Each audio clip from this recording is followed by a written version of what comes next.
Boa tarde. Nesse momento, nós vamos estar abordando uma palavra que está muito no cotidiano de cada um de nós nesse período que estamos atravessando de insegurança e segurança. E podemos assim usar momento de desesperança ou de grande esperança. Parece ser algo assim, óbvio, né? Mas você pode até dizer, não, eu não perdi a minha esperança. Mas nós percebemos que muitas pessoas nesse momento já estão desesperançadas. Desesperançado por quê? Perder as suas economias, ou perder o ente querido, ou até mesmo tem pessoas amadas no hospital gravemente, ou porque está também doente por alguma enfermidade. Então, quando nós falamos desesperança, ela tem um significado muito triste, muito forte, né? É uma pessoa que está desacreditada. É uma pessoa que está sem objetivo, sem sonho, sem projeto, e que ela chegou no seu limite. E ela não sabe mais o que focar de positivo, de bom ou de ruim. Mas essa pessoa perdeu toda a expectativa de vida, de sonhos, de projeto. Então, podemos assim dizer, uma pessoa que está desiludida é uma pessoa que está desalientada. Mas quando nós falamos de esperança, significa que ainda temos sonhos, projetos, objetivos, coisas que desejamos alcançá-la.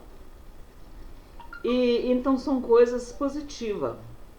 E nós vamos ver na Bíblia que isso não é algo só nosso, só desse momento de pandemia, só nesse momento de crise econômica, de desemprego, de doenças e de quebras de relacionamento. Não, mas tem vários fatores.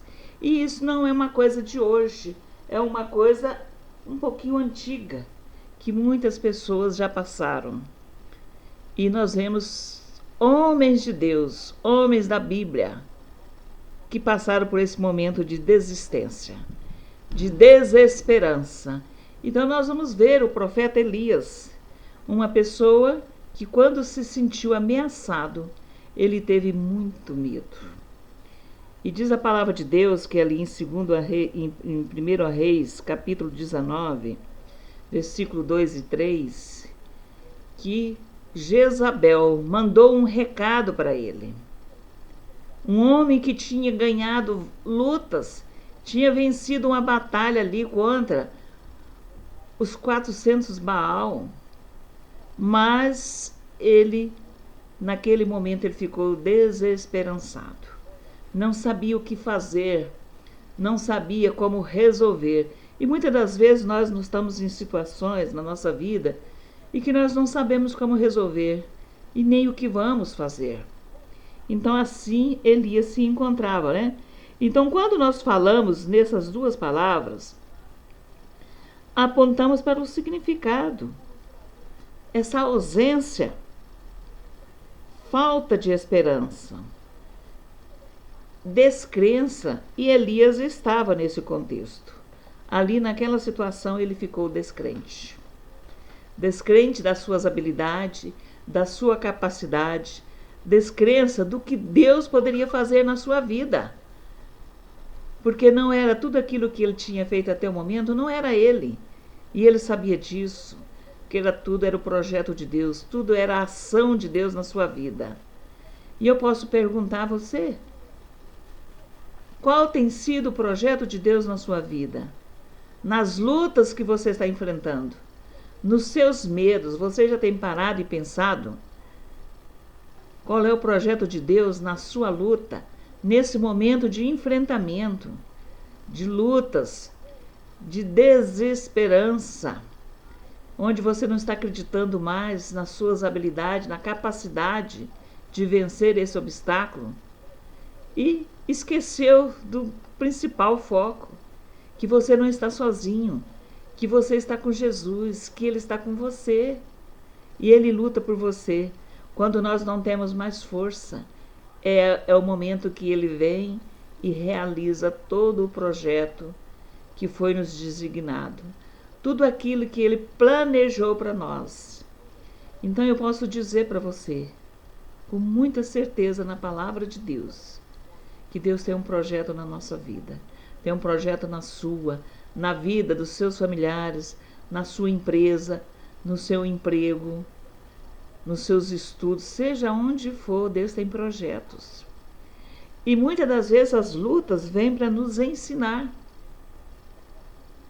Os obstáculos vêm para nos ensinar, para nos aperfeiçoar, para nos fazer acreditar que o projeto não é nosso, que esse projeto será realizado por Deus. Então a palavra de Deus nos exorta, né? E nos lembra que muitas das vezes Deus tem que insistir conosco, porque nós perdemos o foco daquilo que nós acreditamos. E nós vemos ali que Deus enviou o seu anjo para insistir com Elias ali. Ele sentou debaixo da árvore e ficou desalentado, desesperançado. E ele dormiu um sono profundo. Mas Deus enviou o anjo. E o interessante é que aquele anjo, que diz a palavra de Deus, que aquele anjo continuou insistindo, chamando Elias. Mas Elias não queria acordar e colocou alimento e continuou insistindo. Meu amado, muitas das vezes Deus coloca pessoas na sua frente para você continuar insistindo, lutando para que ela reaja. Quantas pessoas você tem deparado no dia a dia e que ela precisa ser motivada, ela precisa de palavra de esperança e você desiste dela, porque ela não quer te ouvir, porque ela não te escuta naquele momento, porque o ânimo dela está tão para baixo que ela não te ouve. Mas a palavra de Deus diz que o anjo continuou insistindo com Elias. Ele não queria se alimentar, mas o anjo continuou, colocou bem pertinho. A gente vê ali que colocou na sua cabeceira, praticamente quase na boca dele. Estava ao alcance dele, que ele não precisava se levantar. Era só encostar a boca e comer. Talvez em posição que nem precisasse usar as mãos, mas usasse somente a boca e se alimentasse. Então, meu amado, minha amada, muitas das vezes tem pessoas do nosso lado, em situação pior do que a minha, do que a sua, e nós precisamos ajudá-lo, ser esse anjo que Deus está mandando para levantar essas pessoas, ajudá-las a se alimentar, levantar e seguir em frente. Então está ali em 1 Reis, capítulo 19, 2 e 3, e nós vemos que ele foi testado. E depois vemos na continuidade, ali houve uma desistência dele, mas o anjo apresentou, que está no versículo 3 e 4 a 5.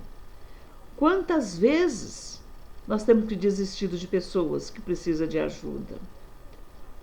E nós olhamos, não quer nem, não está nem aí. Eu mesmo tenho pessoas assim, e que eu tenho que insistido. Nesse momento eu tenho uma pessoa que eu estou cuidando dela, mas ela não tem coragem, nem de pedir ajuda. Tal é a desesperança, que muitas das vezes a pessoa não tem coragem de pedir ajuda, porque ela não acredita em pessoas, porque ela não acredita no que as pessoas falam. E quantas das vezes você mesmo não tem acreditado no que as outras pessoas estão falando? Porque não são pessoas idôneas, não são pessoas confiáveis. Mas a palavra de Deus é confiável. E certamente Deus colocará na tua vida, na tua frente, pessoas que você possa compartilhar, que você possa confiar, que você possa aceitar ajuda e entender que é Deus. Então Elias assim foi. E nós vemos ali que quando ele se alimentou, ele conseguiu caminhar mais um pouco. E diz a palavra de Deus que ele caminhou por 40 dias nesse sofrimento. Não foi uma coisa que resolveu logo de um dia para o outro. Mas mesmo assim ele continuou lutando, desistindo, fraquejando, e ele entrou numa caverna. E na desistência dele era como se fosse um suicida. Ele entrou na caverna ali para esperar a morte. Mas diz a palavra de Deus que Deus enviou o corvo. Deus está sempre nos enviando na nossa vida soluções, coisas que vêm nos alimentar e nos sustentar. E para concluir, qual tem sido o anjo que Deus tem colocado na sua vida, na sua frente, para te ajudar? E você tem rejeitado. Deus está enviando para você nesse dia pessoas, anjo, para te fortalecer, porque muitas das vezes alguém te quer tocar e te chamar, mas nós não aceitamos. E a palavra de Deus nos exorta. A esperança em Deus é a esperança que dá a você toda a alegria e paz e fé, que está em Romanos 15:3. Vamos crer nessa esperança que vem de Deus. Jeremias 29, versículo 11. Porque eu não estou alheio, porque Deus estende a sua mão. Eu sou aquele que opera, impedindo eu, quem impedirá? Então, nós vemos que Deus está falando, eu sou o Senhor, eu sou Deus, eu sou aquele que te cuida, que te ampara, que te leva e que te sustenta. E para concluir, os planos de Deus nos dá esperança e futuro. Então, sede paciente. Sede paciente nas tribulações. Muitas vezes a esperança nos leva a um relacionamento com Deus para orar mais, para termos mais fé, que está em Romanos 8:24. Oséias ali devolveu, diz que a palavra de Deus vinha para abrir portas. Então, as lutas que vocês têm passado, talvez seja para abrir porta de sucesso, de vitória, de grandes projetos na tua vida. Creia nisso, porque nós fazemos parte do projeto de Deus. Nós somos o projeto de Deus. E Ele continua completando a sua obra através da nossa vida. Que Deus nos abençoe e que nós possamos ter uma tarde maravilhosa e não nos esquecermos que nós somos projeto de Deus. Que a esperança deve ser o nosso foco, a nossa meta e o nosso objetivo, mesmo em momento de desânimo, de tristeza, que aparentemente nós perdemos a nossa esperança. Deus nos dá a vitória em momentos difíceis da nossa vida. Que Deus abençoe.